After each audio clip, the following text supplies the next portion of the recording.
What's up, tribe? How you guys doing? Go ahead and hit that subscribe button. I hope you like this video. This is your review for the Real Housewives of Beverly Hills season 10 episode 6. So we start this episode off, we're with Garcelle, and she's hanging out with some of her closest girlfriends. Now I do that for a reason, and I'm gonna get there in a second.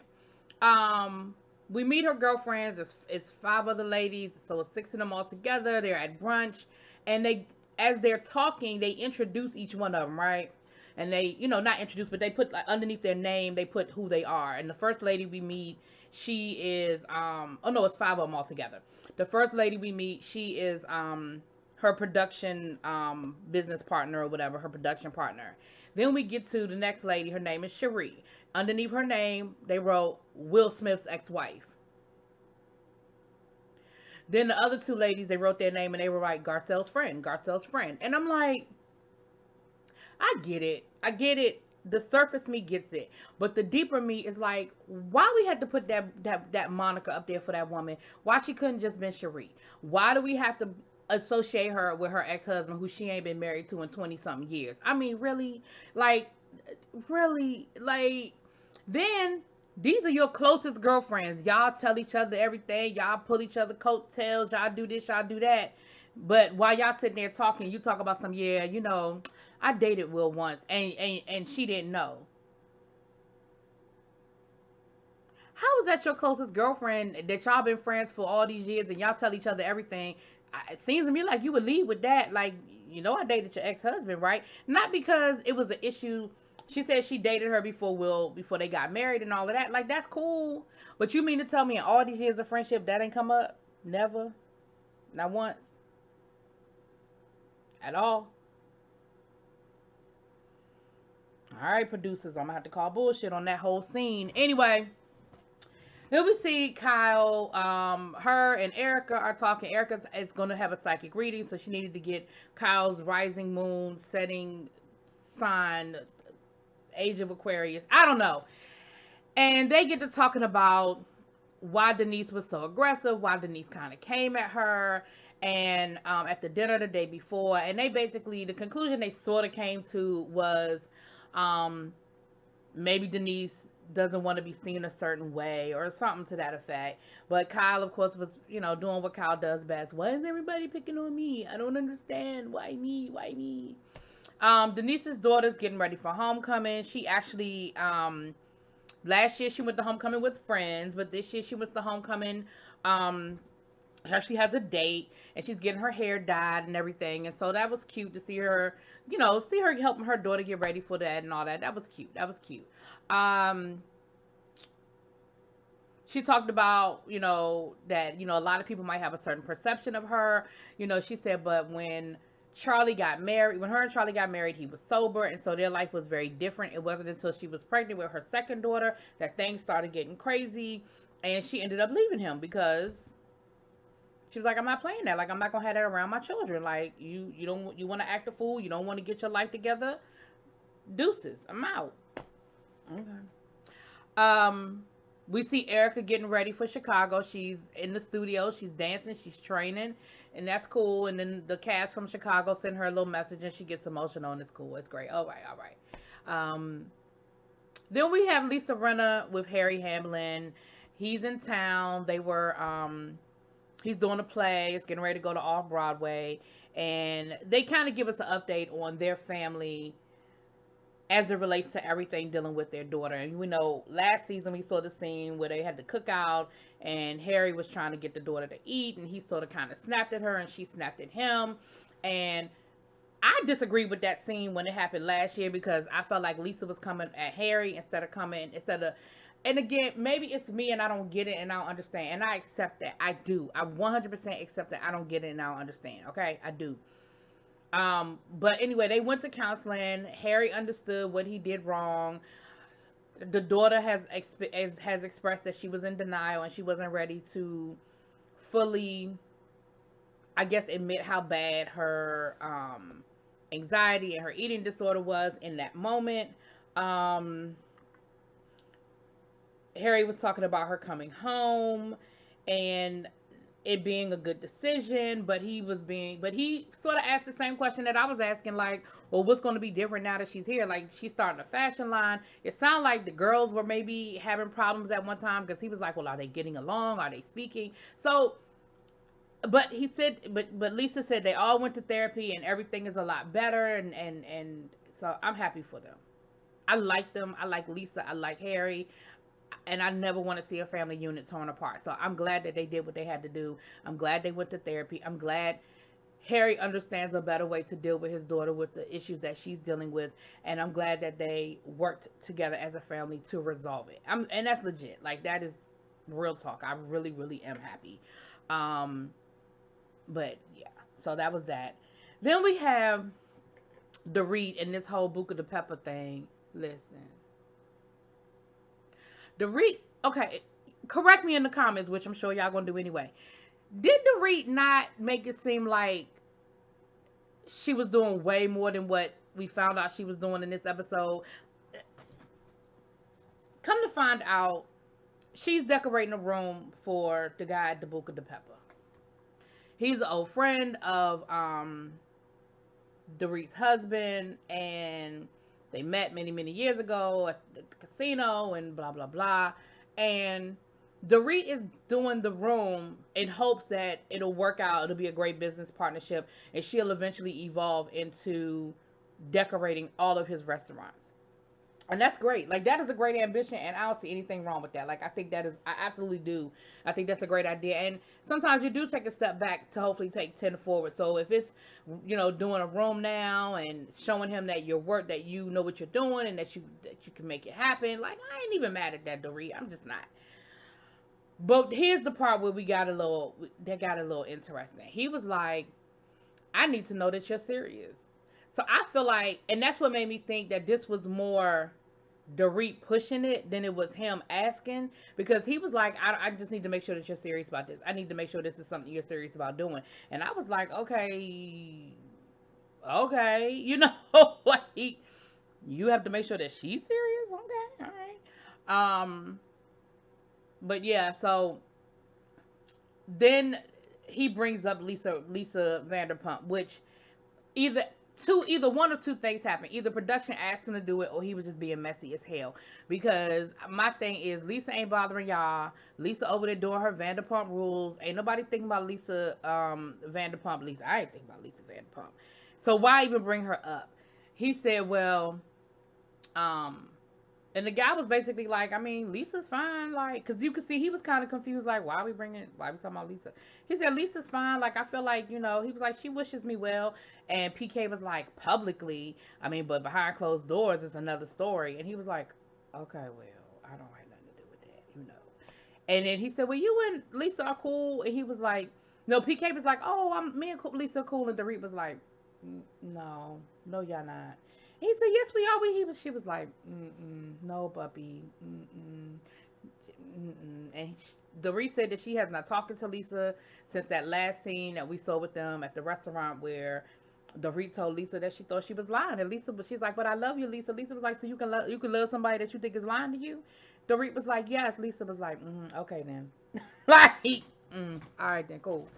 But I didn't understand. I mean, other than, like I said, either production asked him to do it, or he was just being damn messy. Because there was no reason to bring Lisa Vanderpump up, but whatever. Other than the fact that they all knew each other, and I guess at one point in time they were all friends. But clearly that ship has sailed, and I've been there.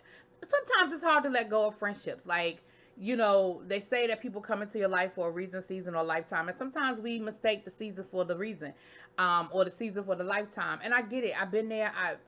I've been there, done that. Like, sometimes still in there doing that. So I get it.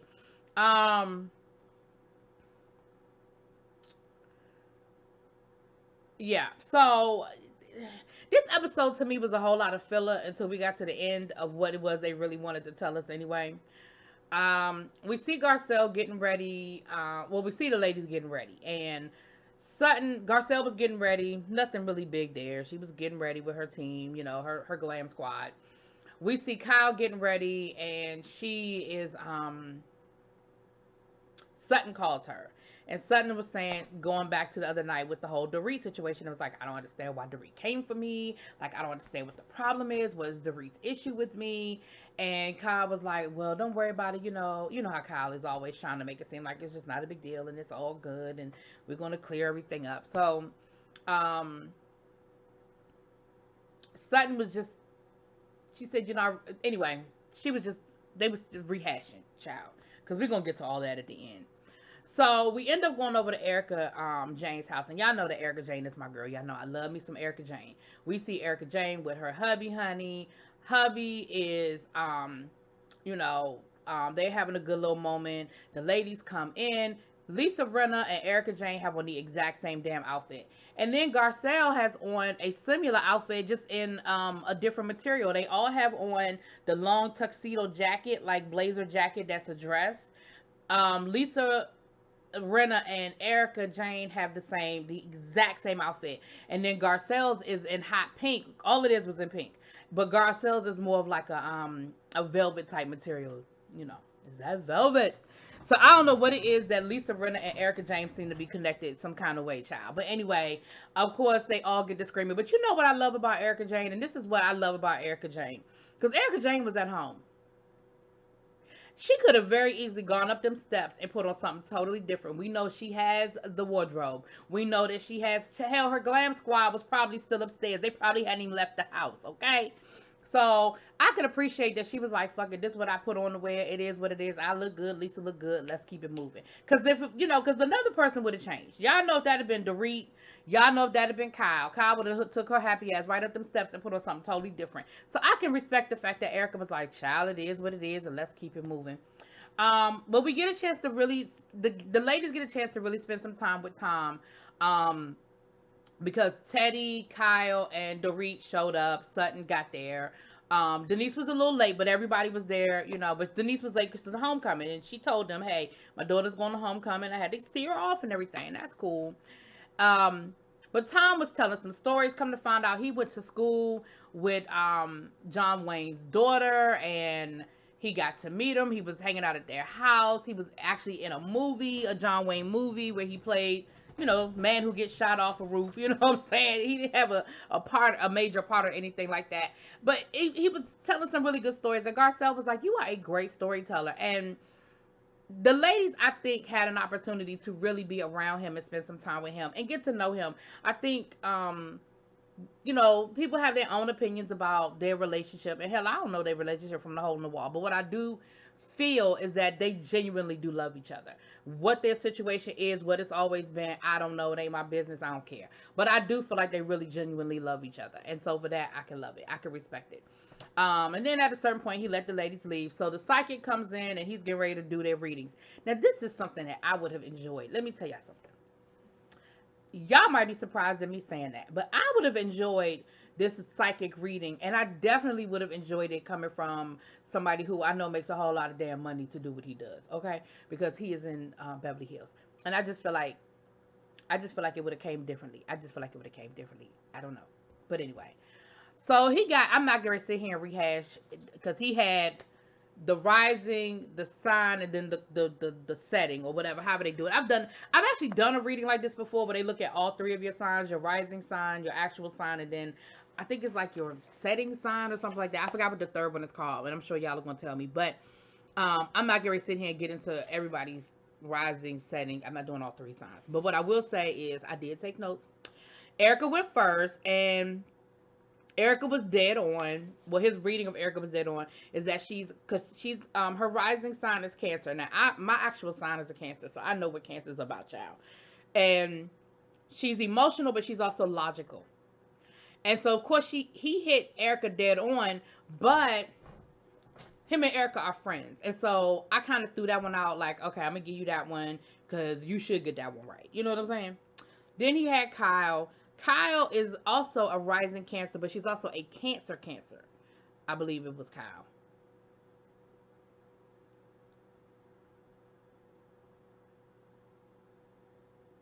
Maybe it was a Kyle. Anyway, one of them is a rising Cancer and an actual Cancer. But I think it was Kyle. But anyway, like I said, I didn't write it down. I just thought I remembered that. Anyway.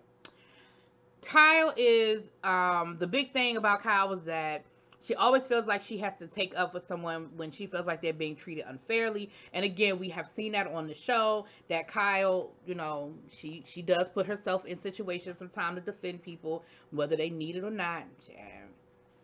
Denise, she keeps stuff hidden, excuse me. Um, and she has the most to reveal. So basically, they're saying that she sort of keeps things to herself. She doesn't tell everybody what's going on. She keeps it to, that kind of thing. Garcelle likes to have fun. She don't really, she don't really get into a whole lot of the minutiae. She just like to have a good time. Lisa is, she has no gatekeeper. Whatever she thinks, it comes out her mouth. And I have been accused of that. And my mouth has gotten me in trouble more times than I care to count. But yes.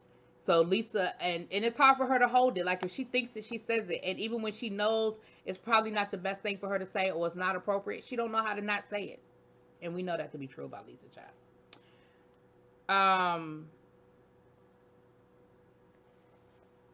Can't read my whole damn Dorit. Hard to read.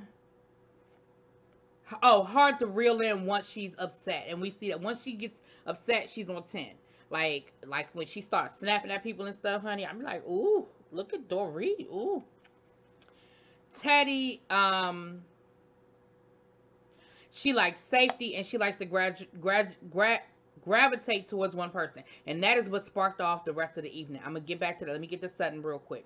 Sutton is very opinionated and she takes things very personally. Okay, so those were the notes that I took from everybody's reading. Now, when I went out of order because Sutton was first and then we did Dorit last, I believe. But neither here nor there. When we got to Dorit, that Teddy, excuse me, that is what everybody latched on to because everybody went back to the whole situation with Dorit and Teddy, excuse me, and Kyle. The whole thing has been about Teddy and Kyle being friends. Now listen, y'all know me, I'm not going to sit here and go play by play about what went down. But at the end of the day, ultimately, the whole situation came down to Kyle, why can't you just admit that, yes, we are all friends, but you are closer to Teddy than you are to the rest of the group. And it's not a problem. It's nothing wrong with it. And I think Garcelle was the one I was like, why can't you just admit that you're closer to Teddy? Like, it's not a big deal. So then, of course, the more Kyle denied it, the more the ladies dug their heels in and had to give examples. And then the one thing that everybody stuck to was when she said, she made the comment about they went to they went to couples therapy together. Well, come to find out last year, they went to therapy, they shared the same therapist to get over their anxiety. And so, of course, Dorit was like, 1 + 1 is 2, which is a couple, and you went to therapy together, so you went to couples therapy. Okay, I think y'all was stretching a little bit, but I understand the point you were making. And here's the thing. And here's where Kyle always wants to, she never wants people to be mad at her. She always wants to be liked.